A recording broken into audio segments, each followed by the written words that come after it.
अस्सलाम वालेकुम दोस्तों। मेरा नाम है डॉक्टर आयशा और मेरे साथ एक बार फिर आज योगी सायरा जी हैं। और आज का हमारा टॉपिक है प्रोस्टेट ग्लैंड के ऊपर बिनाइन प्रोस्टेटिक हाइपरप्लेजिया, या जो प्रोस्टेट का साइज इनलार्ज हो जाता है मर्दों में इसके साथ साथ, उस पर आज हम बात करेंगे। अस्सलाम वालेकुम योगी सायरा जी। वालेकुम सलाम बेटा। जी तेरे क्या हाल है आपका? ठीक ठाक। आप कैसी हैं? मैं बिल्कुल ठीक। अच्छा, आज का जो आपने टॉपिक चूज किया है उसके लिए थैंक यू, क्योंकि ये एक बहुत ही कॉमन मसला है। पहले तो हम बताते चलें कि प्रोस्टेट ग्लैंड जो है वो सिर्फ मेल्स में होता है, इसलिए ये जो वीडियो है आज आज की वीडियो है सिर्फ मेल्स के लिए। और औरतें भी ऑब्वियसली इसको सुन सकती हैं, लेकिन प्रोस्टेट ग्लैंड सिर्फ मेल्स में होता है।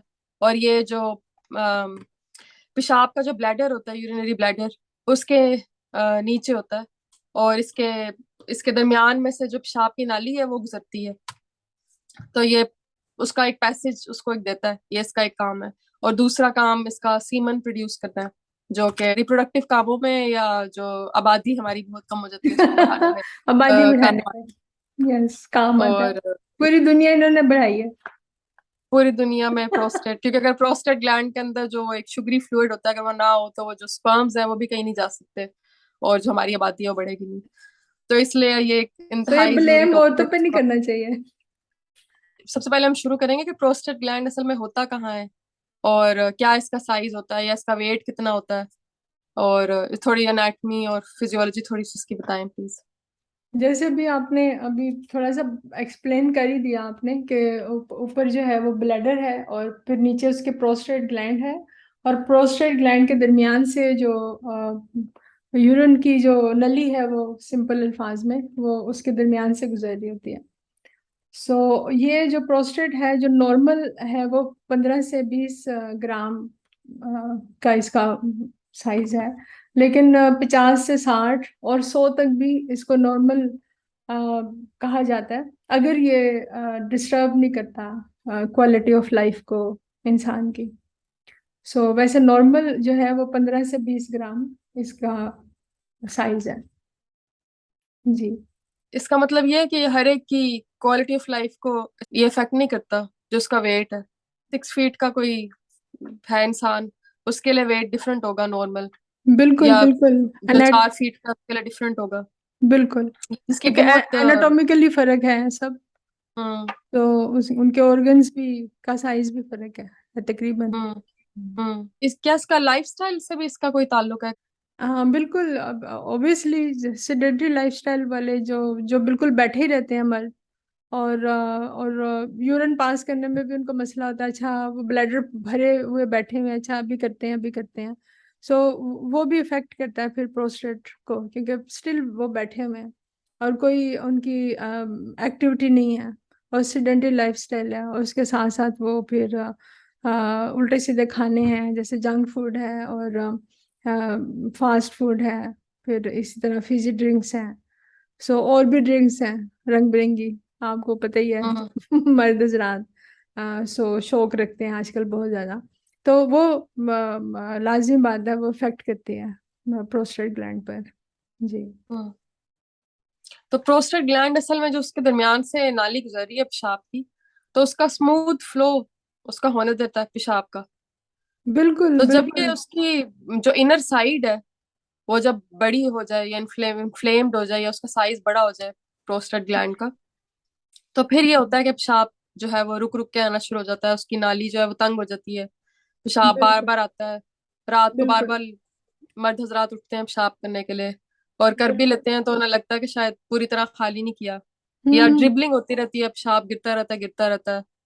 और जो उसकी धार है वो भी बड़ी कमजोर हो जाती बारीक, है। बिल्कुल बारीक हो जाती है। हम्म, तो ये असल में, सारे मसले जो हैं हाँ असल में वो जो ब्लैडर के नीचे जो प्रोस्टेट ग्लैंड है उसमें से जो नली आ रही है यूरिन की। अगर तो ये जब साइज उम्र के साथ साथ सभी मर्द हजरात का बढ़ता है, ये इसको नॉर्मल कहा गया है। हम्म कि वो बढ़ते ही है 50 से 60 फिर 100 तक भी चला जाता है। लेकिन अगर ये अंदर से बढ़ रहा है तो ये कंप्रेस करता है उस नली को, यूरिन की। हम्म और फिर हम्म पेशाब जो है वो रुक रुक के आता है। वो ऐसे ही होता है कि जैसे ब्लैडर ऐसे ही होता है कि यूरिन पास किया है मर्द ने और वो जब वापस आए हैं तो उनको फिर हाजत हो गई है। या ये होता है कि हम्म वो उस वक्त काफी टाइम लगा देते हैं, क्योंकि थोड़ा थोड़ा वो हम्म। आ रहा होता है, फ्लो में नहीं आता, बिल्कुल बारीक हम्म। धार हो जाती है, फिर हम्म। धार भी नहीं बनती, और वो जैसे हम्म। दूर नहीं गिरता, बल्कि टांगों के हम्म। दरमियान में, उनके पाँव के ऊपर, पैरों के ऊपर गिरता है। हम्म। तो ये कॉम्प्लिकेशन आती है अगर प्रोस्टेट ग्लैंड इन्फ्लेम हो गया है, उसमें इन्फ्लेमेशन अंदर की तरफ से आ गई है।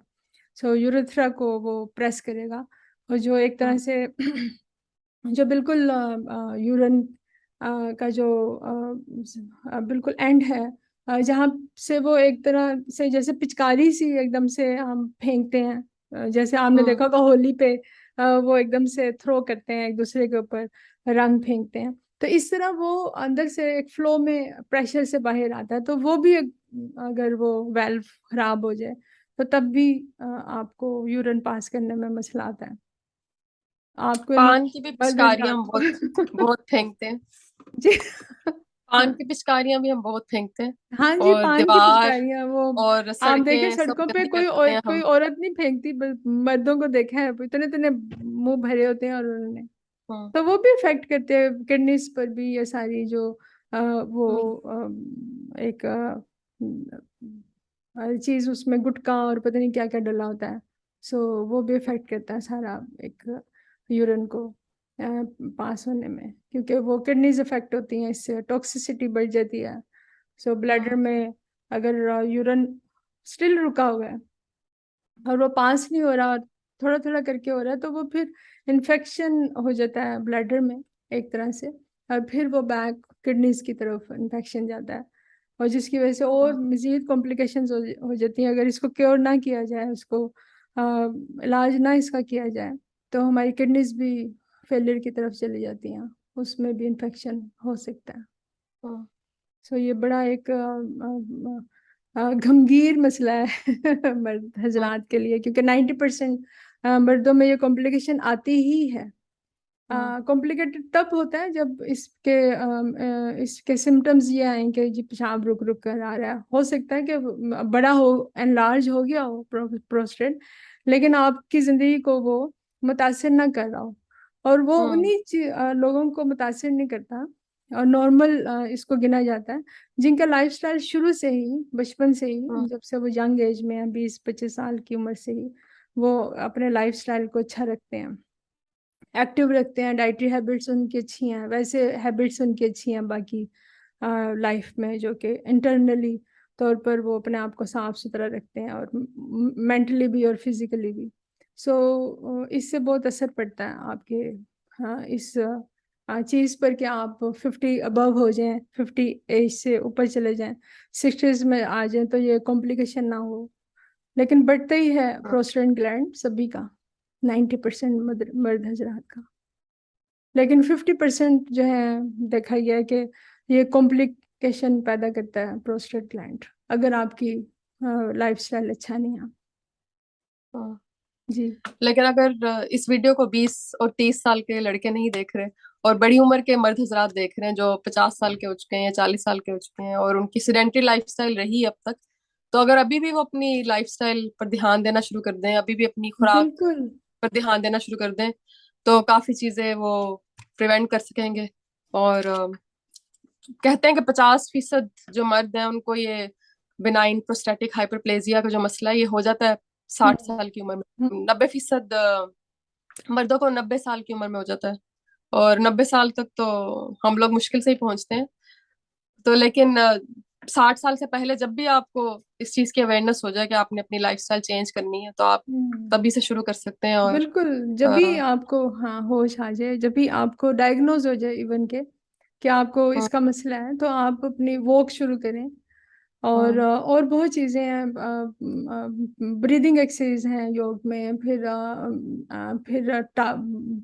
हॉट बाथ है, मतलब हम्म। आप बाथ टब में ठंडे और गर्म में स्विच करके बैठते हैं, तो उससे भी आपके जो हम्म। मसल्स हैं, पेल्विक मसल सारे वो रिलैक्स होते हैं हॉट वाटर से, और जब आप ठंडे में बैठते हैं तो वो स्टिमुलेट होते हैं, सो इससे भी ब्लड सर्कुलेशन उधर बढ़ती है, और आप उसको हील कर पाते हैं।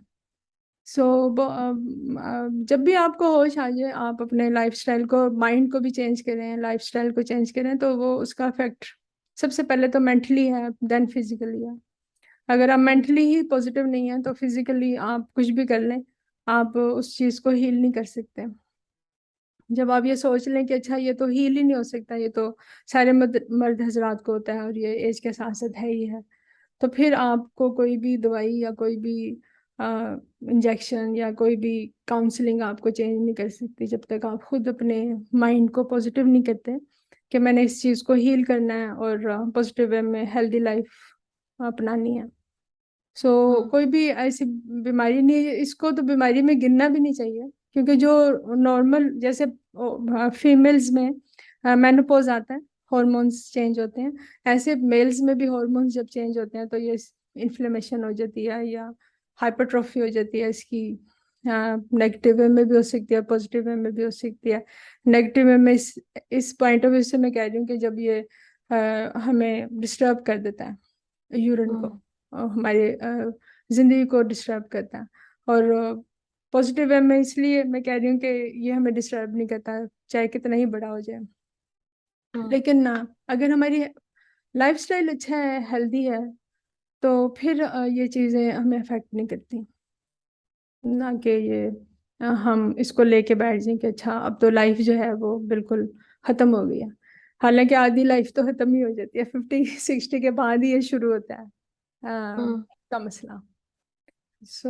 आजकल ये मसला प्रोस्टेट ग्लैंड का इसलिए भी ज़्यादा देखा जा रहा है क्योंकि एज स्पैन बढ़ रहा है, लोगों की लाइफ बढ़ रही है, क्योंकि इतनी दवाइयाँ, इतने इलाज हैं कि आपको बीपी हुआ है, डायबिटीज हुआ है या कुछ भी, कोई भी बीमारी हुई है तो आप दवाइयाँ लेते हैं और उसको खींचते चले जाते हैं लाइफ को, या कि वो आप रीजन नहीं देखते किस वजह से ये हो रहा है।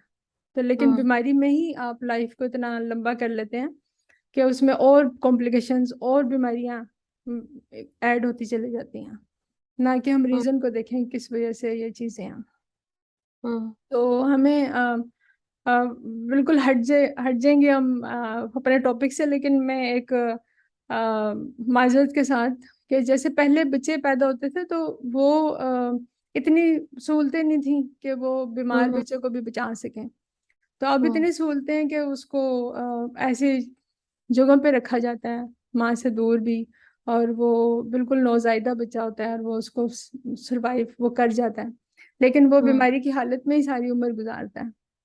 तो बेहतर ही तो यही है कि इस बीमार बच्चे से बेहतर है कि आप सेहतमंद बच्चे ही पैदा करें और आप अपनी हेल्दी लाइफस्टाइल रखते हुए, ताकि हम तो अपनी ज़िंदगी गुजार ही जाते हैं और हम ऊपर भी चले जाते हैं, लेकिन वो बीमार बच्चा जिंदा रहता है और वो अपनी ज़िंदगी को बोझ समझ के गुजारता है। तो इसी तरह जैसे वो उस बच्चे की मैं मिसाल दे रही हूँ, तो इसी तरह हमारे जो बीमार हम लोग हैं, जो कि हम अपनी ही वजह से बीमार हैं, उस जिंदगी को भी हम इतना लंबा खींचते चले जाते हैं बीमारी की हालत में ही। आपने देखा होगा कि बाहर मुल्क में, जहाँ आप हैं इंग्लैंड में और अमेरिका वगैरह में, तो ज़्यादा सहूलतें ज़्यादा है बुजुर्ग हजरात को, और वो फिर बेड रिडन हो जाते हैं बेचारे बिल्कुल। और वो उनको नर्सेज और पूरी फैसिलिटीज मिलती हैं हॉस्पिटल से, और वो फिर कई कई साल जिंदा रहते हैं और उसी बुरी कंडीशन में ही।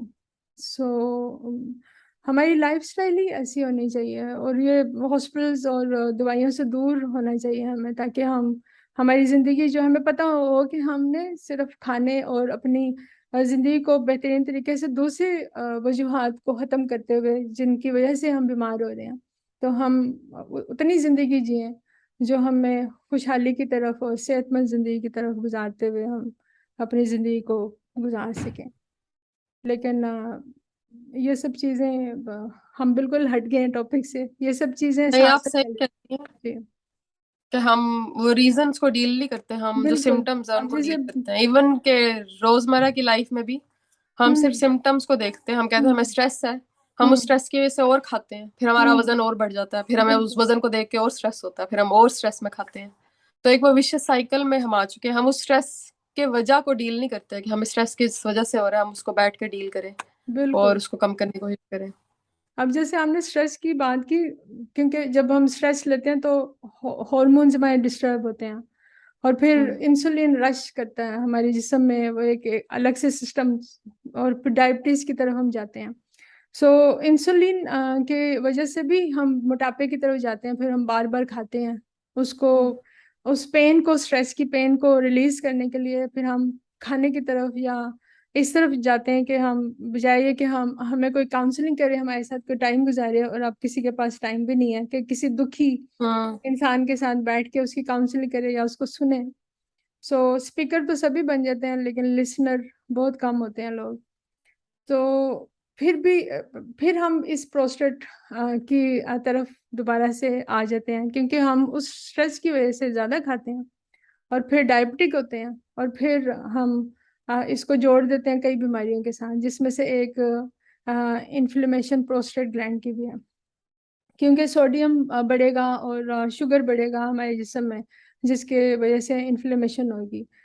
इवन के प्रोस्टेट में ही नहीं, हर हर जगह पर हाइपरट्रोफी हो जाएगी, हार्ट की नेगेटिव वे में, लीवर में हम्म सिरोसिस होना शुरू हो जाएगा, क्योंकि फैटी होने के बाद हम्म। लीवर फिर सिरोसिस की तरफ चला जाता है। तो ये सारे इंटरलिंक्ड हैं आपस में, सारे ऑर्गन।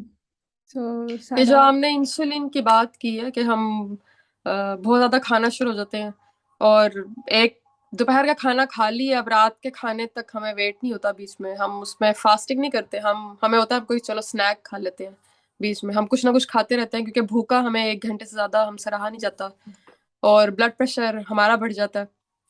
और जो हमारा सेंट्रल ओबेसिटी जिसे कहते हैं, जो हमारे पेट की तरफ से और हिप्स की तरफ से जो वजन है वो बहुत ज्यादा भारी हो जाते हैं हम, हम्म। और चेस्ट और टांगे और बाजू पतले पतले हो जाते हैं हमारे। और ये सारी जो चीजें, और टेस्टोस्टेरोन लेवल वैसे ही एज के साथ साथ कम हो जाता है। तो ये सारी चीजें जो हैं, और इंसुलिन जो है वो उसको एनाबॉलिक हार्मोन कहते हैं, यानी हम्म। एनाबॉलिक वो है जो आपको आपकी हर चीज को बढ़ाता है। हम्म। टेस्टोस्टेरोन भी एनाबॉलिक है, लेकिन वो एक अच्छे वे में एनाबॉलिक है। हम्म। लेकिन जब इंसुलिन जब बहुत बढ़ जाएगा, आपको साथ ब्लड प्रेशर का भी मसला है, आपका जो मोटापा भी आप में बहुत ज्यादा हो गया, तो हम्म। वो सब जो है वो हर चीज को आपकी बढ़ाएगा इंसुलिन, और जिसमें से एक बिल्कुल। प्रोस्टेट भी है। तो इसको भी एक वजह करार दिया जाता है कि ये भी शायद एक वजह है कि आपका साइज जो है, एक आम साइज जो आपका बढ़ना ही है इसके साथ साथ, उससे भी ज्यादा बढ़ जाता है, हम्म। और फिर हम्म। आपको मसले होते हैं हम्म। एक एज के बाद। तो ये जो आ, डायबिटीज का आपने जिक्र, जी जी। जी जी। जो हमारे जो पेल्विक रीजन है, आपने देखा होगा कि पहले तो सिर्फ फीमेल्स में ही मोटापा हम्म था, नीचे का पेयर शेप भी उसको बोलते हैं, पेल्विक आपका साइड से निकल आया, और वो अब तो मर्दों में, क्योंकि बैठे रहते हैं ऑफिस में भी, घर में भी, नौकर चाकर हैं, हम्म सेडेंटरी लाइफस्टाइल है, बड़ा शाही एक जिंदगी है उनकी। सो उसकी वजह से एक प्रेशर, जब पेल्विक का वजन जब बढ़ जाता है, तो उस रीजन हम्म में जो ऑर्गन्स हैं, जैसे प्रोस्टेट हम्म है या ब्लैडर है, सो उसमें एक प्रेशर बढ़ जाता है, पेल्विक हम्म प्रेशर उसको बोला जाता है। तो वो भी रीजन है कि आप, आपका जब प्रेशर बढ़ेगा तो वो फिर ब्लैडर का भी प्रेशर बढ़ेगा, और ब्लैडर के प्रेशर बढ़ने से किडनीज पे भी आएगा, और वो सारा, और फिर आप बैठे बैठे जो है वो हर चीज को करने की कोशिश कर रहे होते हैं। फिर बार बार उठना पड़ेगा, पेशाब जाना पड़ेगा, तो पानी भी कम पीते हैं, हम्म जिसकी वजह से टॉक्सिसिटी बढ़ जाती है। और फिर वो वाटर रिटेंशन ज़्यादा होना शुरू हो जाती है, जब आप पानी कम पियेंगे, तो जिस्म को पता है कि अभी पानी नहीं मिलेगा, तो वो फिर हमारा जो टॉक्सिसिटी है वो भी हम फ्लश आउट नहीं कर पाएंगे, और वो फिर हम्म वाटर टेंशन ज़्यादा होना शुरू हो जाती है। बजाय ये कि कुछ लोग समझते हैं कि अच्छा पानी ज़्यादा पियेंगे तो बार बार पेशाब आएगा, हालांकि ये बिल्कुल उल्टी एक मिथ है कि पानी जब आप कम पियेंगे तो फिर थोड़ा थोड़ा करके पेशाब आता है। जब आप पानी ज़्यादा पियेंगे तो फिर आपको एक ही गो में आप यूरिन पास करेंगे, फिर बार बार नहीं आएगा पेशाब। सो ये भी एक रीज़न है। और डायबिटीज़ का आप बात करी थी, सो डायबिटीज़ में भी बार बार पेशाब आता है। हाँ और जी। प्रोस्टेट ग्लैंड का जब मसला होता है, जब वो यूरिनरी ट्रैक को प्रेस कर रहा होता है, कंप्रेस कर रहा होता है, तब भी बार बार पेशाब आता है। लेकिन उसमें तो शुगर लेवल इतना बढ़ जाता है कि वो जो यूरिन का वॉल्यूम है वो इतना बढ़ जाता है कि वो बार बार फिर यूरिन आता है। सो उसको हम प्रोस्टेट ग्लैंड के मसले से इंटरलिंक नहीं कर सकते, वो बिल्कुल अलग है, क्योंकि उसमें तो रुक रुक के आता है, और पेन से आता है, कुछ लोगों को तो पेन भी होती है, और वो लग के आता है, कुछ किस में रुक रुक के आता है? इरिटेशन होती है जब प्रोस्टेट ग्लैंड का मसला हाँ होता जी। है।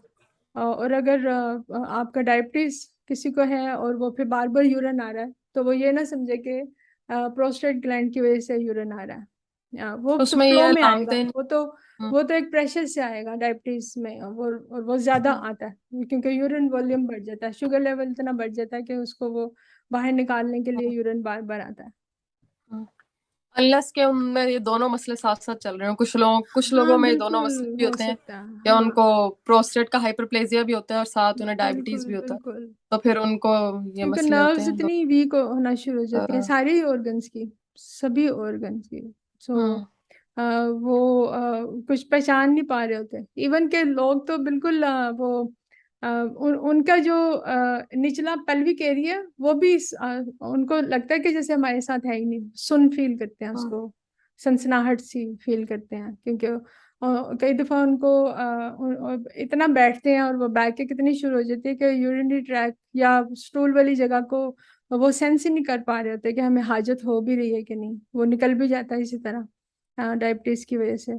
और वो ना कंट्रोल करने की उनमें इतनी ताकत रहती है कि आप यूरिन को कंट्रोल करें और थोड़ी देर बाद करें। हम्म। वैसे जो रूटीन में जो कहा जाता है मेडिकली पॉइंट ऑफ व्यू से भी और योग के हवाले से भी, कि तीसरी उसमें आपको यूरिन पास करने जाना चाहिए। जैसे पहले आपको फील हुआ कि अच्छा मुझे यूरिन आ रहा है, सो आप थोड़ा सा उसको रुकें। जब सेकंड उसमें आए कि अच्छा अब तो अब मुझे जाना चाहिए, तो फिर भी हल्का सा रुक जाएं। लेकिन जब थर्ड में कि अब तो निकल ही जाएगा, तो फिर आपको यूरिन पास करना चाहिए जाके, क्योंकि जो जैसे बलून का साइज इतना है, फिर थोड़ा इतना हुआ है, थोड़ा इतना हुआ है, ताकि वो आप अपनी जो मेंटली तौर पर आप अपने आप को प्रिपेयर करें कि हमने एकदम से, जब कुछ लोगों की एक हैबिट बन जाती है कि अगर अब यूरिन थोड़ा सा भी आया तो एकदम से जाके पास करते हैं, तो फिर हैबिचुअल वो आपके ब्लैडर का वो माइंड से कनेक्शन बन जाता है इस तरह के कि आप उसको थोड़ा सा रोक नहीं पा रहे होते। तो हमें उसको मेंटली भी ट्रेन करना होता है। नॉर्मल ये बंदे की मैं बात कर रही हूँ। जैसे हाइपर एक्टिविटी कहते हैं ब्लैडर की, आपका ब्लैडर हाइपर एक्टिव हो जाता है, कुछ हाँ भी मसला नहीं होता लेकिन ब्लैडर हाइपर एक्टिव हो जाता हाँ, है, तो आपको बार बार बार बार बार, जाना ही होता क्योंकि वो मेंटली तौर पर उसको है। कंट्रोल और नहीं आप कर पा रहे होते, तो हमें उसको थोड़ा सा कॉन्शियस होके उसको कंट्रोल करना पड़ता है कि ताकि आप पहले ही गो में ना जाएं, आप दूसरे गो में भी थोड़ा रुकें, उसको ट्रेन करें। अगर आप बार बार यूरिन के लिए जा रहे हैं और आपका प्रोस्टेट ग्लैंड भी ठीक है, आपको डायबिटीज भी नहीं है, तो फिर आप तीसरी दफा में जाएं, ताकि आप माइंड को ट्रेन कर सकें, उस ब्लैडर के फंक्शन को ट्रेन कर सकें कि आप थोड़ा रोक भी सकते हैं। नहीं तो आप कहीं भी होंगे तो आप एकदम से इसको आ, आपके पास जगह नहीं रोक नहीं होगी सकते। यूरिन खासकर खवातीन, मर्द हजरात तो जहाँ मर्जी आप कुछ ऊपर लिखा हुआ भी होता है दीवार पर, जैसे मैं कहना नहीं चाहती, कुछ लिखा होता है दीवार पे और उसके नीचे वो पेशाब कर रहे होते हैं, तो ये बहुत एक वो होता है। अच्छा, ये जो ब्लैडर है उसके तो बहुत सारे मसले हैं। इस तरह अभी हमने हाइपर एक्टिविटी की बात की है ब्लैडर की, तो वो मर्दों को औरतों को सबको हो सकता है, किसी भी एज में हो सकता है, यंग बच्चों को भी हो जाता है, जो हम्म उन्हें होता है कि बार बार उन्हें अर्ज होती है जाने की। हम्म और वो उसको फिर ब्लैडर ट्रेनिंग उसका एक हम्म सोल्यूशन होता है कि आप ब्लैडर को ट्रेन करते हैं, आप पहली दफा में नहीं जाते, आप उसको रोकते हैं, फिर दूसरी दफा हम्म भी नहीं जाते, फिर हम्म रोकते हैं, फिर हम्म जब बिल्कुल आपको लगे कि अब कंट्रोल नहीं होगा फिर आप जाते हैं, तो आहिस्ता आहिस्ता ब्लैडर कंट्रोल आपका ट्रेन हो जाता है। इस हम्म तरह फिर और भी मसले होते हैं, जो अर्ज इनकॉन्टिनेंस जिसे हम कहते हैं, जो ज्यादातर औरतों में थोड़ा एज के बाद हो जाता है, या स्ट्रेस इनकॉन्टिनेंस होता है। तो ये बिल्कुल। इन सब टॉपिक्स पे भी हम बात करेंगे। अगर आप इंटरेस्टेड हो तो इस वीडियो के नीचे जरूर कमेंट करके हमें बताएं। जी लेकिन जरूर। आज की जो वीडियो है बिनाइन प्रोस्टेटिक हाइपरप्लेजिया पे बात हम्म करेंगे। हम्म तो हम टॉपिक पे वापस आते हुए इस पे मजीद बात करते हैं। हमने डायबिटीज और इसका जो डिफरेंस है बताया सिम्टम्स में, कि डायबिटीज में तो आपको खुलकर पेशाब आएगा हम्म और बार बार आएगा, लेकिन इसमें प्रोस्टेटिक हाइपरप्लेजिया में ये होता है कि आपको बार बार आता है लेकिन आपको रुक रुक कर आएगा, और आपको लगेगा आपने जो है पूरी तरह भी खाली नहीं किया अपना ब्लैडर, और अभी और आ नहीं रहा, और धार भी बड़ी कमजोर हो जाती है, और बिल्कुल रात को बारीक हो बार जाती है। बार उठकर आप वापस जाते हैं, हम्म टॉयलेट में जाते हैं। तो ये सबके सिम्टम्स हैं। तो इसको प्रिवेंट करने का, या अगर आपको डायग्नोज हो गया है, तो इसको इसको क्या हम ट्रीट कर सकते हैं? सर्जरी इसका सर्जरी आजकल बहुत कॉमन हो गई है इसकी, कि वो क्या करते हैं, जो जो उसका इनर जो साइड है प्रोस्टेट की, जो कि हम्म यूरेथ्रा की लाइनिंग को तंग कर रही होती है, उसको तंग हम्म कर देती है, उसको वो थोड़ा सा रगड़ देते हैं और वो हम्म लाइनिंग जो है वो मीडियल। खुल जाती है। हम्म तो लेकिन इसका इसके अलावा इसका कोई हल है योग में? बिल्कुल बिल्कुल है इसमें। एक तो ये है कि कुछ हम कहते हैं कि थोड़ा सा फास्टिंग पे जाएं आप, बार बार, जो और टॉक्सिस सिटी जिसमें हो, जैसे मीट है, इस तरह की चीज़ें, जैसे एग्स हैं, और जैसे शराब है, जैसे सिगरेट है, इस तरह की चीज़ों से थोड़ा सा, कॉफ़ी, चाय, इस तरह की चीज़ों से, जो कि और जो कि इन्फ्लेमेशन ज़्यादा पैदा करती हैं जिस्म में, जैसे फिजी आपके ड्रिंक्स, कोक पीने की हमें बहुत आदत है। बहुत आदत है। कुछ लोग तो पानी की जगह भी कोक पीते हैं, कोक क्योंकि पीता उन्हें है। इतनी आदत हो जाती है। सो हम्म। कोशिश ये हमें करनी चाहिए कि थोड़ा सा फास्टिंग पे चले जाएं। जैसे फ्लूइड लें, जैसे दही में थोड़ा सा पानी डाल के उसको पतली सी लस्सी बना के वो पिए। इवन के दूध में भी थोड़ा सा पानी डाल के, तो वो आपका यूरिन बड़ा फ्लो में आना शुरू हो जाएगा। जिंजर टी हम्म। है, वो एंटी इन्फ्लेमेटरी है, और पेन हम्म। किलर भी है। जैसे ग्रीन टी है, बहुत अच्छी है। इसी तरह आपके जो आपने देखा होगा केले जिस गुच्छे में होते हैं, उसके पीछे एक मोटी सी स्टेम होती है। सो हम्म। योग में उसको भी यूज किया गया है। उसको काट के आप पानी में डालें, उसको बॉईल करें और उसका कहवा आप पिए, तो उससे भी आपका इन्फ्लेमेशन भी आपकी कम होगी, प्रोस्टेट ग्लैंड की, और आपको यूरिन बड़ा अच्छा पास होगा।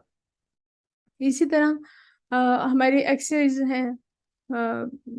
सबसे पहले तो हमें अपना जो बोझ है ना जिस्म का, जैसे आंतें ऊपर रखी हुई हैं, आपका स्टमक है सारा, उसका भी बोझ, एक प्रेशर है उसके साथ, प्रोस्टेट ग्लैंड के साथ। सो अगर हम अपने अपने जिस्म को लाइट रखते हैं और स्टमक को थोड़ा खाली रखते हैं, और आंतें हमारी जो कई महीनों से भरी होती हैं, कई महीनों से गट भरा होता है, जो कि निकलता ही नहीं है स्टूल कई सालों से, तो अगर हम फास्टिंग में जाएं तो वो सारा सिस्टम हमारा क्लियर होगा, तो आप हल्का फुल्का फील करेंगे और आपका यूरिन बड़ा अच्छा वो अच्छे से फ्लो में आएगा। दूसरा, हमारे योग में कुछ आसन्स ऐसे हैं, बॉडी पोस्चर्स, जो कि पेल्विक रीजन को स्ट्रेंथन करते हैं। जैसे आपने सुना होगा बोट आसन, नोक आसन। सो उसमें हम पेल्विक पे ही, सिटेड बोन पर ही आते हैं, लेग्स और आर्म्स और टोर्सो हमारा उठा होता है।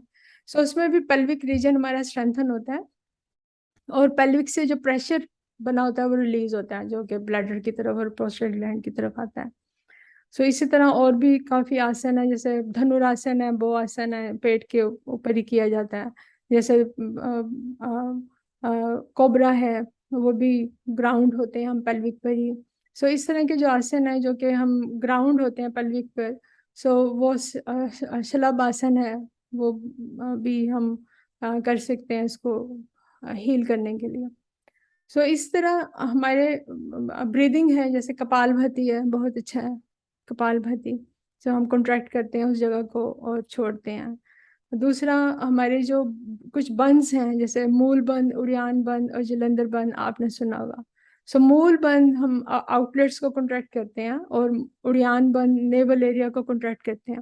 सो जब हम कॉन्ट्रैक्ट करते हैं तो उधर एक तरह से ब्लड सर्कुलेशन एक लम्हे के लिए हम रोक लेते हैं, और जब हम एक्सेल करते हुए बंस को छोड़ते हैं तो रश करता है ब्लड उस एरिया की तरफ और उन ऑर्गन्स की तरफ हील करने के लिए।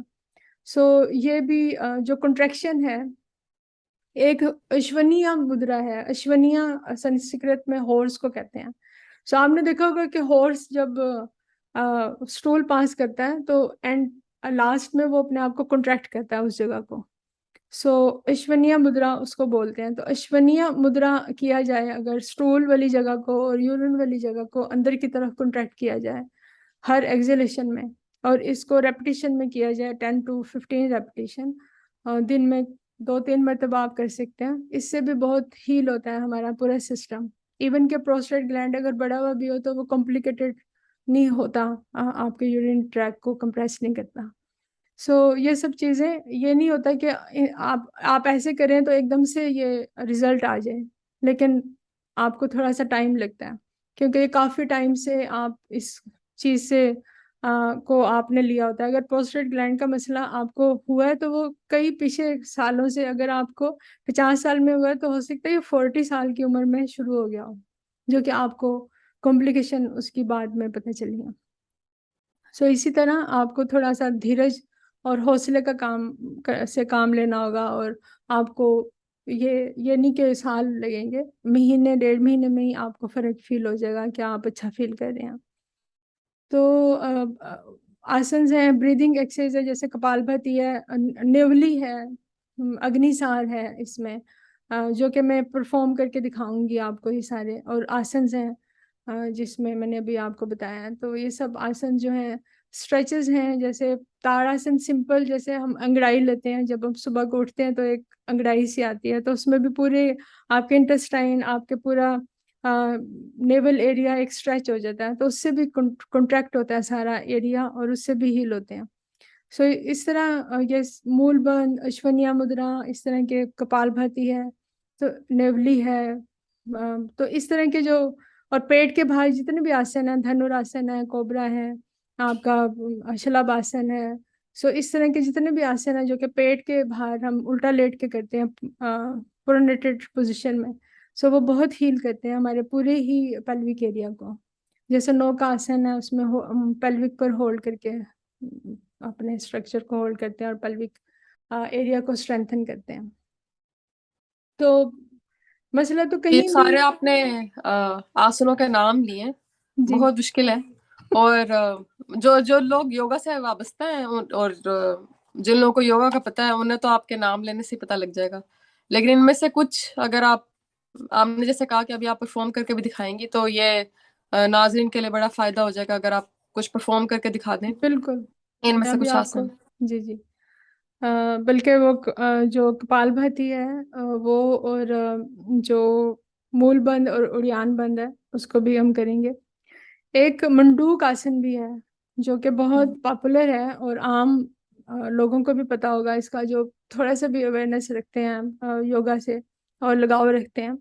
सो प्रोस्टेट ग्लैंड के लिए बहुत हीलिंग है मंडूक आसन में। इवन के जो फीमेल्स हैं जिनका साइकिल रेगुलर नहीं होता, जिनको पेन से पीरियड्स आते हैं, उनके लिए बहुत अच्छा है। इनफर्टिलिटी के लिए बहुत अच्छा है मंडूक आसन, जो कि मैं वज्रासन में करके आपको दिखाऊंगी।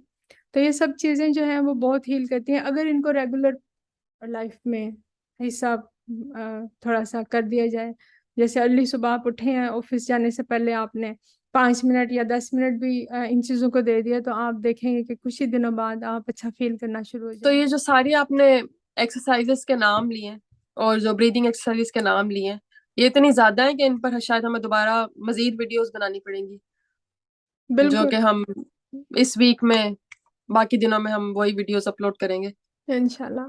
लेकिन ये वीडियो एंड करते हुए हम ये बताते चले कि अगर आपको ये प्रोस्टेट की ये अलामत है और साथ आपको बैक में, लोअर बैक में आपके पेन रहती है, आपका हम्म। वजन जो है वो खुद ही कम होता जा रहा है, आपके ना चाहते हुए आप कुछ भी नहीं कर रहे हैं, वजन आपका घटता जा रहा है, आपकी भूख कम हो गई है और आपको हर वक्त थकावट महसूस होती है, तो फिर आपको, वैसे भी अलामत जब ये हो तो आपको डॉक्टर से रजू करना चाहिए। लेकिन अगर ये इजाफी अलामत भी हो, बैक पेन की, वेट लॉस की, एपिटाइट आपकी कम हो गई है, तो फिर आप जरूर डॉक्टर से रजू करें, क्योंकि प्रोस्टेट की हाइपरप्लेजिया के अलावा प्रोस्टेट का कैंसर भी हो जाता है। लेकिन आज का टॉपिक हमारा सिर्फ हाइपरप्लेजिया पे था, बिनाइन प्रोस्टेटिक हाइपरप्लेजिया पे। और जो मजीद आने वाली वीडियोस हैं उनमें हम आसन और ब्रीदिंग एक्सरसाइजेस योगी सारा जी से कहेंगे कि वो हमें करके दिखाएं, जो इसमें हमारे इसको प्रिवेंट करने में भी, और अगर ये हो गया तो इसको मैनेज करने में हमें हमारी मदद करेंगी। इंशाल्लाह। कोई आखिर में कोई पैगाम देना चाहें या कोई बात करना चाहें आप? मैं यही पैगाम देना चाहूंगी कि हम किसी भी चीज़ को अपने मुताबिक चेंज नहीं कर सकते, और हम छोटी सी चीज़ से, जैसे मौसम की तब्दीली है, अ, या किसी ने कुछ कह दिया तो उसके मूड में तब्दीली है, तो हम अपने आप को डिस्टर्ब कर लेते हैं। सो इतनी छोटी सी बात से अगर हम डिस्टर्ब हो जाते हैं, धूप छाँव से, बारिश से, या किसी ने कुछ हमें उल्टा सीधा बोल दिया, या उसकी मोहब्बत में कमी आ गई है, फिर हम डिस्टर्ब हो जाते हैं। इवन के कोई आपसे नफरत करता है तो तब भी आप उससे डिस्टर्ब हो जाते हैं, जो कि वो नफरत तो उसके अपने अंदर होती है। सो आपको उन चीज़ों से डिस्टर्ब नहीं होना चाहिए, यही पैगाम मैं देना चाहूँगी कि अगर आप इन चीज़ों से डिस्टर्ब हो रहे हैं तो आपके अंदर टूट फूट शुरू हो जाएगी। सो उसको आप कभी भी बंद नहीं कर सकते, वो एक ऐसा तसलसल है कि जो आपको मौत की तरफ लेके जाएगा। सो खुश रहें, डाइट का ख्याल रखें, हेल्दी डाइट लें, कभी कभी फास्टिंग पे चले जाएं। सो और पॉजिटिव माइंड रखें, जो थॉट्स हैं उसको कंट्रोल में रखें, क्योंकि आपकी सारी लाइफ का जो दारोमदार है वो आपकी थॉट्स पर है। जो आप अ, करते हैं कि एक सोच से दूसरी सोच पे, नेगेटिव सोच पे आप जाते हैं। सो जो भी आप सोचते हैं उसी की आप की जिंदगी उसी पर ही एक शक्ल में आ जाती है। सो पॉजिटिव माइंड रखें, पॉजिटिव थिंकिंग रखें और पॉजिटिव डाइट रखें, जो कि सात्विक डाइट है। और अपनी लाइफ को एक्टिव रखें। लाइफस्टाइल इतना अच्छा होना चाहिए कि आप सुबह उठें सूरज के साथ और जब सूरज ढले तो आप सोने की तरफ जाएं। सो कभी भी आप बीमार नहीं होंगे और अस्पताल और डॉक्टर्स खाली हो जाएंगे। तो नेक्स्ट हम मिलेंगे आसन्स पे, प्राणायाम प्रोस्टेट ग्लैंड के मुताबिक और बंदास, जो कि बहुत ही ज़रूरी हैं। आपकी लाइफ को बिल्कुल चेंज कर देंगे। इवन के प्रोस्टेट ग्लैंड तो सिर्फ मेल्स में ही है, अगर फीमेल्स भी इसको करें तो मेनोपॉज के बाद जो कॉम्प्लिकेशंस आती हैं आपकी ज़िंदगी में, जो नेगेटिव वे में हम चले जाते हैं, तो वो यही यही सेम आसन उनके लिए भी हैं जो कि वो करेंगी। तो मैं साथ साथ एक्सप्लेन भी करूंगी उसको इंशाल्लाह। सो आप करेंगे तो आप पॉजिटिव वे में अपनी लाइफस्टाइल को और अपनी क्वालिटी ऑफ लाइफ को अच्छा बना सकते हैं, और आप हेल्दी लाइफ, मतलब कि जब आप जिंदगी को छोड़ें तो आप खुशी से छोड़ें, आप के भारीपन ना हो। मैंने बहुत लोगों को देखा है कि वो मेरे सामने एक दो वफात हुई हैं जो कि बहुत शर्मिंदगी में और अजियत में उनकी जिंदगी गुजरी, और जान छोड़ते हुए भी उनको अजियत हुई। सो वो जिंदगी हमें नहीं गुजारनी। हम हमारी जितनी सेहतमंद जिंदगी होगी, सेहतमंद तभी हो सकती है जब हम लगाव को कम कर दें, अटैचमेंट हमारी कम हो चीज़ों से। इवन के जिस घर में हम रह रहे होते हैं, जैसे अब इस घर में हम हैं, तो ये काफी सालों पहले किसी का होगा और उससे पहले और किसी का होगा। तो हम कहते हैं कि हमारा घर है, हालांकि ये हमारा घर नहीं है। ये तो जो जो लोग आते चले जा रहे हैं उनके घर होंगे। सो इसलिए अटैचमेंट जो है वो अगर हम अपने अंदर इंटरनली कर लें तो हम हमें बड़ा सुकून होगा, और हम फिर जिस्म को छोड़ने में दिक्कत नहीं करेंगे। सो जिस्म को लाइटली हम छोड़ देंगे सेहतमंद तरीके से। सो हम मेरे ख्याल से हम वाइंड अप करते हैं, कुछ लंबा हो गया सारा कुछ। नहीं, आपकी बात करते हुए मैं यही सोच रही थी कि अटैचमेंट अपने रिलेटिव से और लोगों से भी कम करना बहुत मुश्किल काम है, लेकिन वो भी अगर हम कम कर दें तो हमारे दुख कम हो जाएंगे। बिल्कुल। सो अकेले आए हैं और अकेले ही हमने जाना है। सो जब अकेले ही हमने रहना है और हम अपने मन में और अंदर अगर हम अकेले ही उतर जाएं तो हम मुकम्मल हो जाएं। हम बाहर ढूंढ के हम अपने आप को मुकम्मल कर रहे होते हैं, चीज़ों में, गाड़ी में, इंसानों में, बच्चों में, हामन बीवी में। सो इस तरह करके, और सबसे बड़ी मिसाल हमारे पेरेंट्स हैं, जो कि जैसे मेरे पेरेंट्स मुझे छोड़ के चले गए हैं। सो अटैचमेंट्स सभी बच्चों को अपने पेरेंट्स से होती है, क्योंकि वो इतनी अच्छी परवरिश करते हैं, और आज जो भी कुछ मैं हूँ अपने वालिदैन की बदौलत हूँ। तो लेकिन अटैचमेंट उन चीज़ों से करनी चाहिए जैसे आपकी रूह है, आपके आपके काम है, आपके कर्मा है, आपका एक्ट है जो कि आप कर रहे हैं। अगर हम उससे लगाव कर लें तो जब हम उससे लगन अच्छी रखते हैं तो फिर अच्छे ही काम हम करेंगे। जब हम अच्छे काम करेंगे तो आने वाला कल हमारा बेहतर होगा। सो आने वाला कल से मुराद है कि हम जो मौत की तरफ हम जा रहे होते हैं, जो डिजनरेशन की तरफ हम जा ही रहे हैं, डिके की तरफ जा ही रहे हैं सभी लोग। सो हम पॉजिटिव वे में जाएंगे, उसमें कोई दिक्कत नहीं होगी, हमें कोई शर्मिंदगी या कोई गिल्टी या कोई परेशानी नहीं होगी कि हमने पीछे ये किया था। सो जैसे जैसे उम्र गुजरती चली जाती है, आपने देखा होगा बड़े लोग जो हैं वो एक सहारा लेते हैं, माजरत के साथ कुरान पढ़ना या नमाज पढ़ना, हज करना, ज़कात देना, रोज़े रखना, इस तरफ वो, क्योंकि वो अपनी शर्मिंदगी को और अपने पीछे जो कर्मा उन्होंने किए होते हैं, गिल्ट को बैलेंस करने के लिए, सो उसको वो कर रहे होते हैं, जो कि मेरे मेरे ख्याल से वो शायद कामयाब हो जाते हो या नाकाम होते हो। क्योंकि अल्लाह ताला ने भी ये कहा है कि जो आपका फेल है, जो आपका गुमान है, जो आपका माइंड में जो चीज़ चल रही है, उसी पर ही अल्लाह ताला हमारी लाइफ को लिख देते हैं और उसके हिसाब से चलती है हमारी जिंदगी। और कहते हैं कि what you think you are, कि यस, जो आप सोचते हैं वही आप खुद बन जाते हैं। बिल्कुल तो ऐसे। तो अगर योग में आपके इसको कहा गया दिमाग के चिंतन। चिंतन लफ्ज है, जो योगी हैं या जो योग से रिलेटेड हैं या जो कदीम जो फिलोसफी उन्होंने पढ़ी हो, तो चिंतन का मतलब उनको पता चल गया होगा। चिंतन का मतलब है कि आपके माइंड में एक थॉट आई है और आपने फिर उसके आगे चलते चले जा रहे हैं। जैसे नेगेटिव आई है तो उसके आगे नेगेटिव वे में चलते चले जा रहे हैं, चलते चले जा रहे हैं। तो ये एक चिंतन है कि नेगेटिव वे में चिंतन है, तो आपका मुस्तकबिल भी फिर नेगेटिव वे में ही होगा।